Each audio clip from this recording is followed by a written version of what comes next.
রাসূলকে ভালোবাসো, রাসূলকে মহব্বত করো। কারণ রাসূলকে ভালোবাসা না আল্লাহ তাআলাকে ভালোবাসা। এ মুসলমান গো, মুসলমান ভাই আমার, আমরা আগে শুকরিয়া আদায় করি না, রাসূলের মহব্বত করি না, রাসূলকে ভালোবাসি না। রাসূলকে ভালোবাসা আল্লাহ তাআলাকে ভালোবাসা, রাসূলের আনুগত্য করা মানে আল্লাহ তাআলাকে আনুগত্য করা। আল্লাহ পাক তাআলা কারিমের মধ্যে বলে দিয়েছেন, সূরা ইমরানের মধ্যে 31 নম্বর আয়াতের মধ্যে আল্লাহ পাক তাআলা বলেন, কুল ইন কুনতুম তুহিব্বুনাল্লাহ ফাত্তাবিউনি ইউহিব্বুকুমুল্লাহ ওয়া ইয়াগফির লাকুম যুনুবাকুম। আল্লাহ পাক তাআলা ওই সূরা ইমরান 31 নম্বর আয়াতের মধ্যে আল্লাহ পাক তাআলা স্পষ্ট করে বলে দিয়েছেন, হে নবী, নবীকে বলছে, কুল ইন কুনতুম তুহিব্বুনাল্লাহ।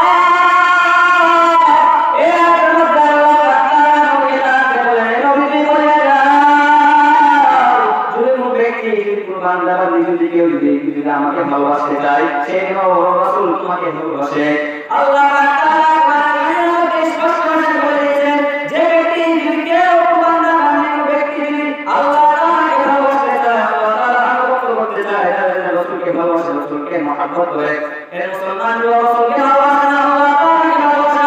আল্লাহ তাআলাকে ভালোবাসতে পারে, রাসূলকে ভালোবাসতে চায়, আল্লাহ তাআলা খুশি হয়ে যাবে। আল্লাহ তাআলা খুশি হয়ে গেলে তোমার গুনাহ সমূহকে মাফ করে দিবে। রাসূলকে ভালোবাসতে হবে, রাসূলের সুন্নাতকে আঁকড়ে ধরতে হবে। আমরা আজকে রাসূলের সুন্নাতকে জবাই করে দিই, মুখের মধ্যে রাখি না, মাথায় টুপি রাখি না, লেবাস পোশাক আমাদের রাসূলের মতো হয় না। এ মুসলমান ভাই আমার, রাসূলের আনুগত্য করতে, রাসূলের ভালোবাসতে, রাসূলকে ভালোবাসতে হবে। রাসূল খুশি হয়ে গেলে আল্লাহ পাক তাআলা খুশি হয়ে গেল। এ মুসলমান লোক, সাহাবারা কেমন ভালোবাসতেন? সাহাবাদের ইতিহাসগুলো ঘুরে দেখো, সাহাবাদের ইতিহাসগুলো ঘুরে দেখো, তাহলে দেখবে রাসূলের জন্য কেমন পাগল ছিলেন। এক একজন সাহাবী রাসূলের জন্য জীবন দিতে কত প্রস্তুত ছিলেন। কত সাহাবী আছে রাসূলের জন্য পর্যন্ত জীবন দিয়ে দিয়েছেন। এ মুসলমান ভাই আমার, এ ভাইজান, ভাই, এত সহজে তওবা করেন না, আল্লাহর হুকুম দিয়ে রাসূলের সুন্নাত ধরে আমল করো, রাসূলকে ভালোবাসো, রাসূলকে মহব্বত করো। সাহাবীদের ঘটনাগুলো যদি ধরে থাকেন, সাহাবীদের যদি ইতিহাসগুলো ধরে থাকেন, তাহলে দেখবেন কি পরিমাণ সাহাবীরা রাসূলকে মহব্বত করতে, রাসূলের জন্য জীবন দিতে একজন সাহাবী প্রস্তুত ছিলেন। আল্লাহ একজন সাহাবী নাম ছিল আসওয়াদ, অত্যন্ত কালো একজন সাহাবী ছিল। এই সাহাবীকে আল্লাহ তাআলা মুবারক নামে বলে, আল্লাহ তাআলা মুবারক নামে সাহাবীকে ডাকতে বলেন, এ সাহাবী আসওয়াদ, তুমি বিয়ে করনি, তুমি বিয়ে করে থাকো। আল্লাহ ওই কালো একজন সাহাবী নাম ছিল আসওয়াদ, ওই সাহাবীকে ডাকতে বলেন, তুমি বিবাহ করো। আল্লাহ বললেন, ওই কালো সাহাবী, অত্যন্ত কালো সাহাবী, একজন গরীব সাহাবী নাম ছিল আসওয়াদ, ওই সাহাবী আল্লাহ বলেন, ইয়া রাসূলুল্লাহ, ইয়া রাসূল, আমি এত পরিমাণ কালো, আমাকে বিবাহ করবে, আর বাবা আছে তার মাইয়াকে আমার সঙ্গে বিবাহ দিবে।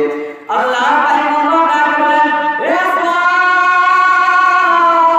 তুমি কোনো চিন্তা করিও না, ওই মক্কা মদিনার মধ্যে সবথেকে সুন্দরী মেয়ে, সবথেকে সুন্দরী মেয়ে, সবথেকে ধনী একজন ব্যক্তি, ওই মক্কা মদিনার মধ্যে সবথেকে বেশি ধনী, ওই ধনী ব্যক্তির একজন সুন্দরী রমণী আছে, সুন্দরী মেয়ে আছে, ওই সুন্দরীকে তুমি বিবাহ করো, আমি বলে দেব।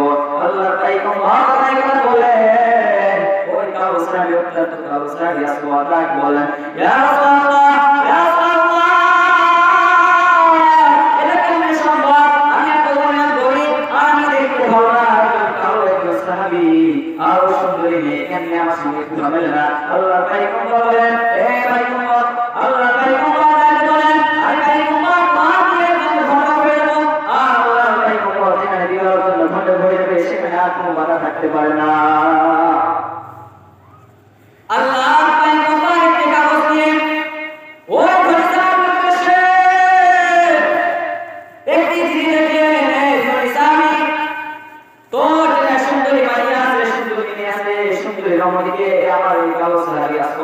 বিবাহ দিয়ে দাও।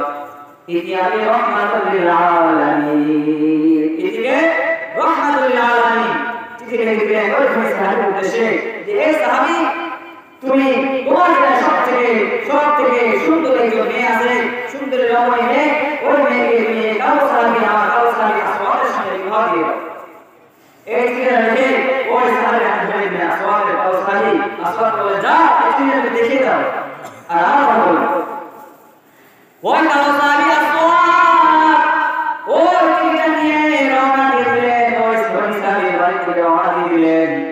যাইতেছেন একটা দুটো যাইতেছেন যাইতে এক সময় একটা বদলায় ওই সাহাবীর বাড়ির সামনে চলে গেলেন। যে বাড়ির সামনে গিয়ে দেখে এত বাড়ি, বিশাল বড় বাড়ি, আর বাড়ির সামনে গেলে সামনে জনগণ দাঁড়িয়ে আছে।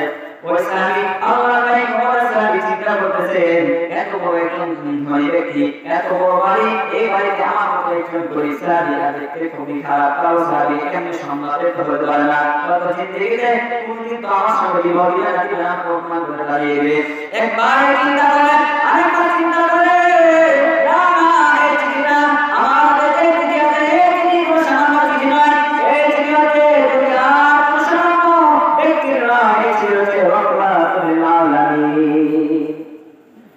আল্লাহ কথা বলে ওই চিঠিটা নিয়ে ওই কাউসারি চলে গেলেন, রওনা দিয়ে দিলেন ওই বাড়িতে। ওই বাসার সামনে গিয়ে ওই দারোয়ানকে বলছেন দারোয়ান এই দারোয়ান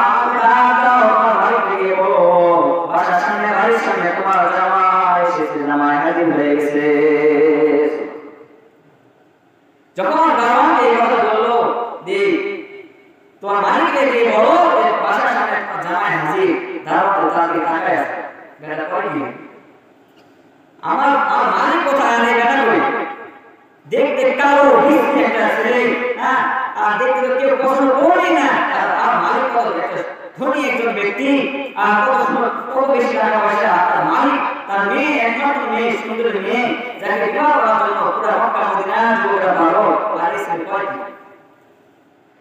ওই দারোয়ান তাকায় আছে, দারোয়ান ডাক করে ভাই তোমার কি মাথা খারাপ হয়েছে নাকি, না তোমার মাথা নষ্ট হয়ে গেছে, তোমার স্ট্যাটাস কোথায়, আমার মালিকের স্ট্যাটাসটা কোথায়, তোমার লেভেল কোথায়, আমার মালিকের লেভেলটা কোথায়, কেমনে সম্মান, তোমার কি পাগল হয়ে গেছে নাকি, তুমি মনে ভুল জায়গায় চলে এসেছো, ভুল জায়গায় গায়ে পড়েছো, তুমি এখান থেকে ফিরে যাও।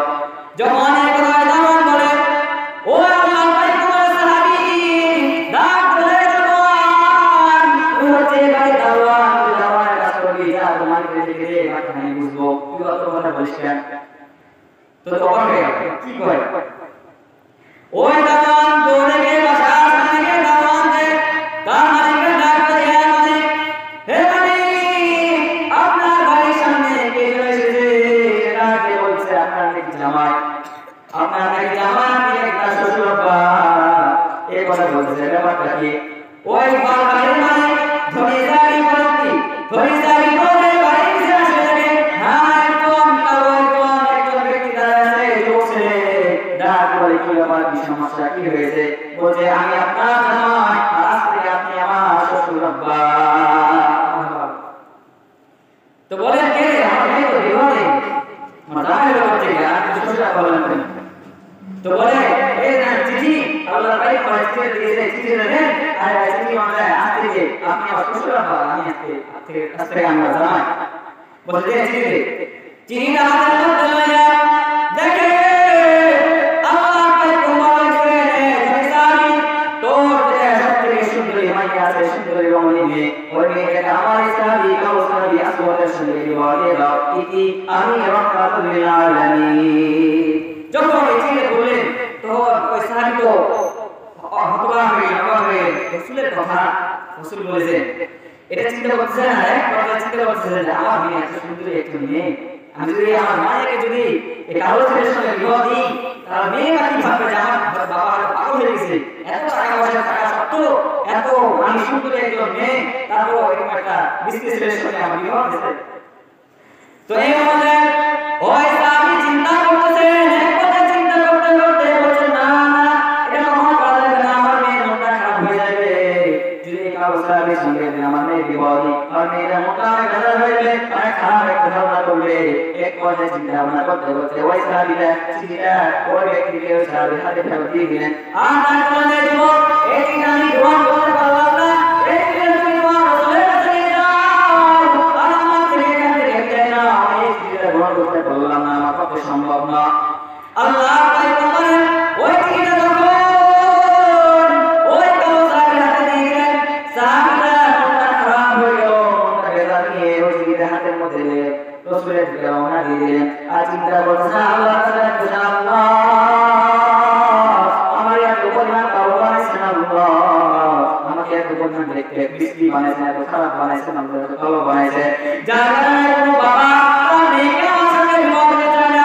শুধু তাই নয়, তুমি আমার জন্য বিবাহ করতে হয় না, এই কথা চিন্তা করতেছেন, আল্লাহ দেখেছেন আল্লাহ। শুধু তাই নয়, আপনার রাসূলের আপনার তারিখ বলেছে, সেটা আজকে আমি নিয়ে আসলাম, আপনার তারিখ বলেছে, সেরকম দাম থাকলো না, মূল্য থাকলো না, এরকম ভাবে কান্না করতেছেন, আবার যুবক কান্না করতেছেন, আবার না দিয়ে দিলেন রাসূলের দিকে।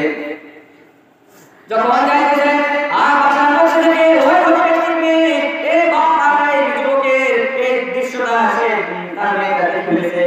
যখন তার বাবা তার বাসার মধ্যে যাওয়ার পরে যখন দেখে ওর মা ওর মেয়ে দাঁড়াইছে, তখন তার মেয়ে কাঁদতে বলে, বাজান কি আমার কি হয়েছে? একজন যুবককে দেখলাম আসার সময় বড় আনন্দ নিয়ে আপনার সামনে আসলো, আপনার সাথে কথা বললো, যাওয়ার সময় একটা বেটাল করে চলে গেল, ব্যাপারটা কি? তার বাবা ডাক করে, বেশ এই যুবকটা তোর বিবাহের কথা নিয়ে এসেছে, তোকে নাকি বিবাহ করবে, কত বড় সাহস! তার মেয়ে ডাকতে বলে, বল কি এই বিবাহ ঘটনাটাকে? তার বাবা ডাক বলে, দুনিয়ার কোন সাধারণ মানুষ না রে মা, এই বিবাহ ঘটনা হচ্ছে দুনিয়ার কোন সাধারণ মানুষ না, বিবাহ ঘটনা হচ্ছে রাহমাতুল আলামিন। মেয়ে শুনে অবাক, বাবা ডাকতে, বাবা কি বলেন? দুনিয়ার কোন সাধারণ মানুষ না, রাহমাতুল আলামিন বিশ্বনবী এত বড় প্রস্তাব দিয়েছেন, আপনি কেন রিপ্লাই দিলেন না? কেন তাকে অ্যাকসেপ্ট করলেন না? কেন তাকে রিপ্লাই দিলেন? তাকে নিয়ে আসেন, এখন নিয়ে আসেন। মেয়ে ডাক বলেন, বাবা যাও যাও ওই ছেলেকে ডেকে নিয়ে আসো, আমি ওই ছেলেকে বিবাহ করতে রাজি। ওই মেয়েরা বিবাহ করতে রাজি হয়ে বলে, হয়তো রাসূলকে ভালোবাসলে আল্লাহ তাআলা খুশি হয়ে যায়, আপনি ভুলে গেছেন, কারণ আল্লাহ তাআলা আমাদের বলেছেন রাসূলকে যে ভালোবাসবে রাসূলকে জানাবো করবে, রাসূল খুশি মানে আল্লাহ তাআলা খুশি হয়ে যায়, আল্লাহ তাআলা খুশি মানে আল্লাহ তাআলা খুশি মানে দুনিয়ার কোনো কিছু দরকার থাকে না। আল্লাহ তাআলা বলেছেন রাসূলকে যে ভালোবাসবেন সে যেন আমাকে ভালোবাসো, আর আমি তাকে গুনাহ মাফ করে দেব। এজন্যই আমি ওই কাউসারকে বিবাহ করতে চাই, কাউসারকে বিবাহ করতে চাই, কারণ আমাকে বিবাহ করলে হয়তো আমি দুনিয়ার মধ্যে একটু শান্তি থাকবো, অশান্তি থাকবো, এটা আমার কোনো যায় আসে না, কিন্তু আল্লাহ রাসূল খুশি মানে আল্লাহ খুশি। এই রাসূলকে আল্লাহ তাআলা আমাকে জান্নাত দিয়ে দেয়, তাহলে আমি তাতেই খুশি হয়ে যাই, থেকে বড় খুশি হইতে পারে না। মেয়েটা রাজি হয়ে গেল। তাহলে দেখেন, এত সুন্দর একজন মেয়ে আর এত টাকা পয়সার মালিকের মেয়ে, তারপর একজন রাসূলের কথা মতে একজন মেয়ে, সুন্দর মেয়ে, তারপর একজন কালো সাহাবীকে বিবাহ করতে রাজি হয়ে গেল। আর এখনকার যে অবস্থা, আমরা বর্তমানে যে মেয়ে জিন্দেগিতে রাজি ভগবান ঠিক না, একটু ভালো বলে কি চলাফেরা করো আর কি ব্যবহার, তোমার দুনিয়ার মধ্যে সব থেকে সুন্দর মেয়ে আমার একাই আছে। এখনকার মেয়েরা সুন্দরী না, রাসূলের জামানার মেয়েরা সুন্দর, বলো রাসূলের জামানা। এখনকার মেয়েরা তো প্রত্যেকে সুন্দরী, রাসূলের জামানার মেয়েরা আসল মেয়েরা সুন্দরী, বলো ঠিক না? এখনকার মেয়েরা আমি ওগুলো সুন্দরী বলে এগুলো ভাঙা গ্যারেজ দেখেন, মেকানিকের কাছে যখন কোনো জিনিস ভাঙা ফুটা হয়ে যায়, দিয়ে সুন্দর করে জোড়া লাগিয়ে রং চং করে এত সুন্দর বানায় যে দেখতে যত্ন বোঝা যায়, বলো ঠিক না? ঠিক তেমন ভাবে এখনকার বর্তমান যারা যেগুলো মেয়েরা আছে, এগুলো বিউটি পার্লারে গিয়ে সাজগোজ করে বা বাড়িতে মেকআপ বিভিন্ন রকম দিয়ে আপনার মজাকে এত সুন্দর হয়ে যায়, আসল সুন্দরী। এরা হচ্ছে আসল সুন্দরী নয়, এরা হচ্ছে বৌদ্ধিক সুন্দরী। ওই মেকানিকের মতো যেরকম মেকানিকের কাছে কিছু গেলে যেমন তারা সুন্দরভাবে ঘষা দিয়ে জোড়া তালি দিয়ে সুন্দর রং করে নতুন করে যায়, ঠিক তেমনি ভাবে এই সমস্ত মেয়েরা। আর সাহাবীদের জামানায় কি সুন্দর ছিলেন মেয়েরা, তারা অরিজিনাল সুন্দর ছিলেন, অথচ তাদের মধ্যে একটু বিন্দু পরিমাণ অহংকার ছিল না। আর এখনকার মেয়েরা একটু সুন্দর হলে কি ভাবটা, কি ব্যবসাটা, আমি কেন পর্দা করবো, আমি কেন মানুষের কথা শুনবো, আমি দেখতে খারাপ নাকি? সব হিসাব দেওয়া হবে কিয়ামতের দিন সব হিসাব দেওয়া হবে এটা দিনদার তাকে ছেড়ে দাও চাইতে ভালো দেখতে ভালো বা খারাপ তাকে ভালো বাংলা আর আমাদের কথা কি বলবো এখন বর্তমানে জামানা অনেক আছে অনেক প্রত্যেকটা গ্রামে আছে টাকাও আছে টাকাও সরকারি চাকরি কোনো ঠিক নেই আমি এটা মানুষকে রাগান্বিত করার বলছি যে সত্যি সেটা বলতেছি রাসূলের জামানার কথা এই জামানাটা মিলে দিয়েছে এখনকার যে বর্তমান জামানায় খোদার প্রতি টাকা আছে সরকারি চাকরি দিনদার হত্যাকে শেষ করে না নামাজ ছেড়ে বসে না আর দেখেন সেখানকার রাসূলের জামানায় কেমন ছিলেন তার বাবা রাজি হয়ে গেলেন মেয়ে রাজি বাবা রাজি তার দিনদার ছেলে আল্লাহ রাসূল বলেছেন রাসূল বুঝি না আল্লাহ বুঝি এটা বড় কি হলো টাকা পয়সা দিয়ে কোনো সুখ শান্তি কেনা যায় না মনে রাখবেন আর আমরা মেয়েকে কতটুকু শিক্ষা দিয়েছেন না দিয়েছেন কিভাবে কতটুকু বড় ভালো পাইছেন সেটা জানি না তবে আল্লাহ তাআলা দরবারে হিসাব দিতে পারবে জবাব দেবেন আল্লাহ মেয়েকে যতটুকু আছে শিক্ষা দিয়েছে কিন্তু শেষ পর্যায়ে একটা কাজ করে আসছে যেটা হলো একজন নামাজি দিনদার পরেজগার ছেলে হাতে আমার মেয়েকে তুলে দিয়েছে এজন্য মুসলমান ভাই আমার দুনিয়া কিছু না দুনিয়া হচ্ছে ক্ষণস্থায়ী জায়গা ওই যখন মেয়েটা রাজি হয়ে গেলেন ওই সাহাবী মেয়েটা যখন রাজি হয়ে গেলেন তখন ওই সাহাবীরা গিয়ে বললেন যেটা ঠিক আছে আমি তাকে আটকায় তাকে ঘিরাও করি ওই মেয়েটা বললো যাও যাও তাকে ডাকে এসো তাকে ডেকে এসো আমি তাকে বিবাহ করতে রাজি হয়ে গেলাম আল্লাহ রাসূলের ওই সাহাবীরা বলে গেলেন এবং ওই ব্যক্তিকে ডাকতে বলে এই যুবকরা আপনি কি আমার মেয়েকে বিবাহ করতে রাজি আছেন বলে হ্যাঁ বিবাহ করতে রাজি বলে তাহলে তোমার কাছে কি আছে মরণ আছে কি আমার মেয়েকে বিবাহ করা মরণ আছে কি ওই যুবকরা বলেন আমার কাছে মরণ আছে কিছু নাই টাকা পয়সা কিছু নাই আমি এত পরিমাণ গরিব একজন সাহাবী আমার কাছে রাসূলের চিঠি ছাড়া আর কিছু নাই আমার কাছে পুঁজি হিসেবে কিছু না একবার আমি নিঃস্ব এই রাসূলের চিঠি ছাড়া আমার কাছে কিছু নাই যদি আপনার মায়ের দিয়ে দিতে চান আর রাসূলের চিঠি জানে আর আপনার মেয়েকে আমাকে দিয়ে দে আল্লাহ রাসূলের হাদিস সাহাবী ওই মেয়েকে ডাকতে না তুমি যে ছেলেকে বিবাহ করতে চাও যে ছেলের তো কিছু নাই একবার নিঃস্ব ওই মেয়ে ডাকতে বাজান ওই ছেলের হয়তো কিছু নাই বাবা কিন্তু তোমার কোনো কিছু অভাব নাই তোমার যেখান থেকে তোমার ওই সম্পদ আছে ওই ছেলের হাতে কিছু নাই কিন্তু তোমার সম্পদ আছে সম্পদকে কিছু দিয়ে দাও না তাহলে হয়ে যাবে সুবহান কি পরিমাণ ছিলেন রাসূলের প্রতি ভালোবাসা রাসূলের মহব্বত তো ওই সাহাবী ধনী সাহাবীরা কিছু টাকা দিয়ে দিলেন ওই সাহাবী যাও এর বাজার করে নিয়ে এসো আমার মেয়ে বলছে আমার সম্পদ থেকে বিবাহ দিয়ে দিই তো ওই ধনী সাহাবী যখন কিছু স্বর্ণমুদ্রা ওই সাহাবীকে দিয়ে দিলেন সাহাবী আনন্দে খুশিতে চলে গেলেন বাজার থেকে রওনা দিলেন বাজার থেকে গেলেন কিন্তু অনেক খুশি আনন্দ করতে করতে হঠাৎ করে কি যেন বাজারের মধ্যে ডাক পড়ে কই যাও বিবাহ বাজার করতে যাও বলে হ্যাঁ বিবাহ বাজার করতে যাও বলে তুমি এখানে আল্লাহ রাসূলের সাহাবী হয়ে বিবাহ জন্য পাগল হয়ে গেছো আর ওই আল্লাহ রাসূল জিহাদের জন্য ময়দানে চলে গেছে যখন এই কথা সাহাবী শুনলেন যখন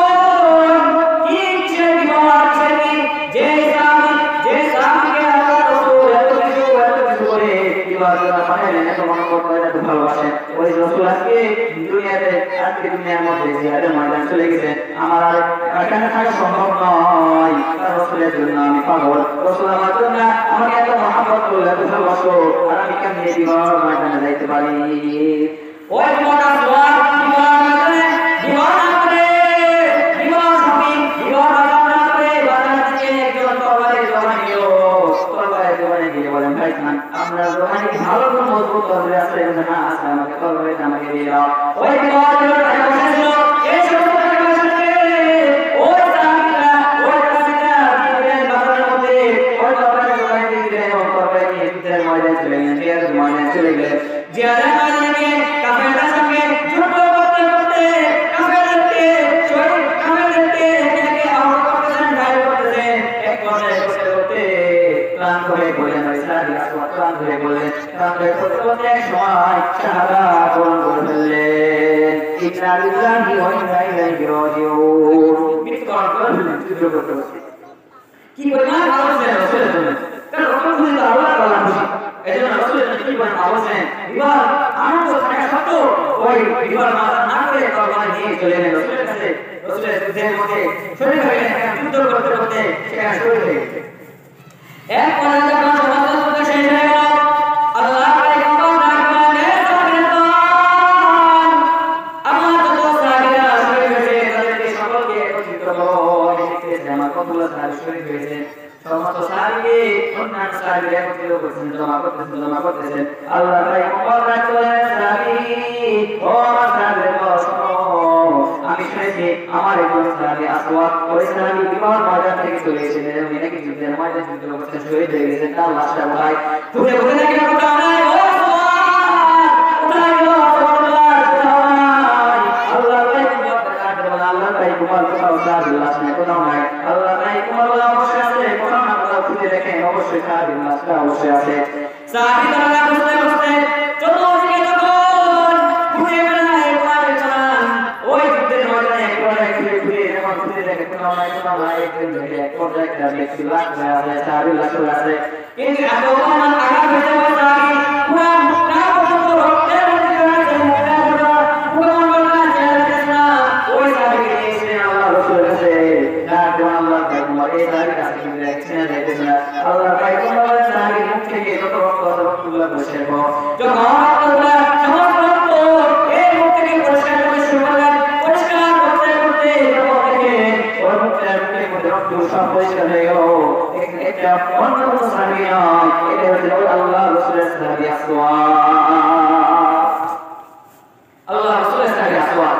আল্লাহ পয়গম্বর মুখে একটা হাসি দিয়ে চোখে পানি ফেলতে শুরু করলেন, আল্লাহ রাসূলুল্লাহ, যে সাহাবী তোমার রাসূলের জন্য পাগল, আল্লাহ আল্লাহ, যে সাহাবী বারবার থেকে এসে এখানে যুদ্ধের জন্য হয়ে গেল, আল্লাহ আল্লাহ তাকে সব থেকে জান্নাতের উচ্চ মর্যাদা দান করে।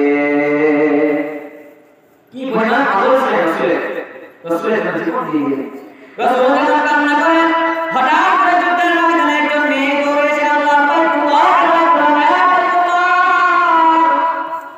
যখন ডাকলেন, আল্লাহ পয়গম্বর একজন একটি চিঠি রাসূলের হাতে তুলে দিলেন। আল্লাহ পয়গম্বরকে ওই চিঠি দেখলেন, এটা ওই চিঠি যেটা আসওয়াদকে দিয়েছিলেন। আল্লাহ পয়গম্বর ওই চিঠিটা নিয়ে রাসূলের হাতে দিয়ে দিলেন। আল্লাহ পয়গম্বর ডাকলেন,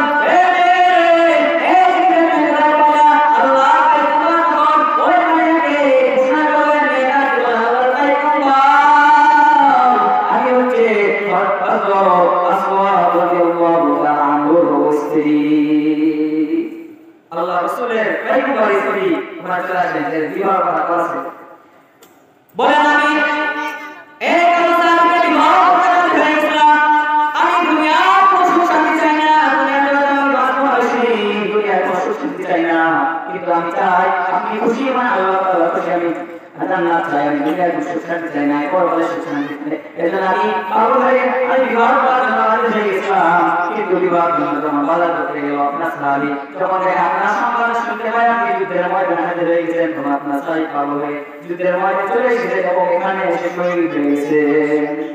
আল্লাহ পয়গম্বর বলেন, ইয়া রাসূলুল্লাহ, আমি দুনিয়াতে অত বেশি বাঁচবো না, কিন্তু আমি দুনিয়াতে বিবাহ করতে চাই না। এই সমস্ত সাহাবীদের সামনে আমি বলে যেতে চাই, আমি আসওয়াদের স্ত্রী হিসেবে আমি পরিচিত হয়ে আমি দুনিয়াতে বেঁচে থাকবো, যতদিন বেঁচে থাকবো।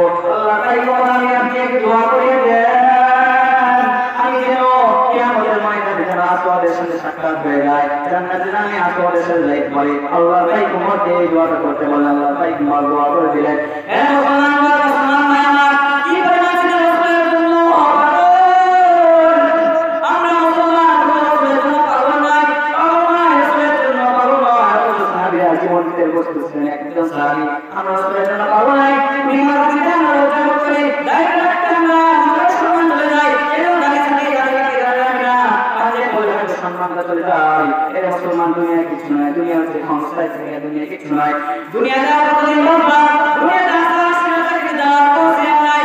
দেখেন প্রথমে সর্বপ্রথম আমার বাবা, তার আগে আমার বাবা এসেছে, আমার বাবা এসেছে সর্বপ্রথম দুনিয়াতে, তারপর আমার বাবা এসেছে, এরপর আমি এসেছি দুনিয়াতে, আমার বাবা ছেলে সন্তান আসবে, এরপর ধরে ধরে চলতে থাকবে কিন্তু দেখেন আসার কাছে কিন্তু জবাব মুসলিম নাই দেখেন দাঁড়া চলে যেতে আমার আগে চলে যেতে পারে আমার আগে চলে যেতে পারে বাবার আগে চলে যেতে পারে বাবার আগে আমার বাবা চলে যেতে পারে এই মুসলমান ভাই আমার তুমি আর কিছু নাই ভাই এই দুনিয়া হচ্ছে বড় জায়গা দুনিয়া কিছু নয় চলে যেতে বড় মানুষ আমি ভাই থেকে বিদায় নিয়ে চলে যাচ্ছে তুমুক ভাই এসে কাল তুমুক ভাই কখন না জানি আমার বাবা উঠে আসবে এই মুসলমান লোক কিয়ামতের দিন অনেক কত ভয়ঙ্কর হবে তোমার অনেক ভয়ঙ্কর দুনিয়াতে বিদায় করে যাবে কবর শাস্তি ভোগ করতে হবে এমন সময় তওবা করে নাও